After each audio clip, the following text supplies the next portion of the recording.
Content ক্রিয়েটরদের জন্য বড় সুখবর দিয়েছে গুগলের অন্যতম জনপ্রিয় ভিডিও সাইট ইউটিউব। ভাষাগত বাধা দূর করতে এবং বৈশ্বিক দর্শকদের কাছে আরও সহজে পৌঁছাতে ইউটিউব চালু করেছে কৃত্রিম বুদ্ধিমত্তা এআই নির্ভর মাল্টিভ্যালুয়েজ ডাবিং সুবিধা। ইউটিউব জানায় গুগলের এআই মডেলে জেমিনি ব্যবহার করে তৈরি এই প্রযুক্তি শুধু ভিডিও অডিও অনুবাদই করবে না, বরং কণ্ঠের স্বর, আবেগ ও ভঙ্গিও ধরে রাখতে সক্ষম। ফলে বিভিন্ন ভাষার দর্শকদের কাছে ভিডিওর মূল বার্তা আরও স্বাভাবিকভাবে পৌঁছে দেওয়া সম্ভব হচ্ছে। এছাড়া পরীক্ষামূলকভাবে চালু করা হয়েছে মাল্টি গ্রাজুয়েশন থাম্বনেল, যার মাধ্যমে ভিন্ন ভাষাভাষী ব্যবহারীদের জন্য আলাদা থাম্বনেল প্রদর্শিত হবে। এই সুবিধা চালুর ফলে আলাদা ভাষাভিত্তিক চ্যানেল খোলার কোনো প্রয়োজন হবে না।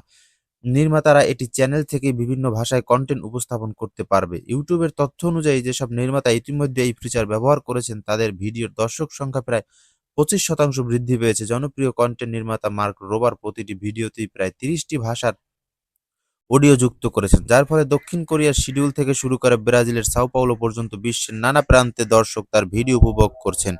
বিশ্লেষকদের মনে করছেন এআই চালিত এই উদ্যোগে ইউটিউবের লোক বলায়ন প্রক্রিয়া নতুন দিগন্ত উন্মোচন করবে। এতে নির্মাতারা ভাষা সীমা পেরিয়ে বৈশ্বিক দর্শকদের কাছে পৌঁছাতে পারবেন। অন্যদিকে দর্শকরাও নিজেদের ভাষার প্রিয় কন্টেন্ট ক্রিয়েটর হতে সুযোগ পাবেন।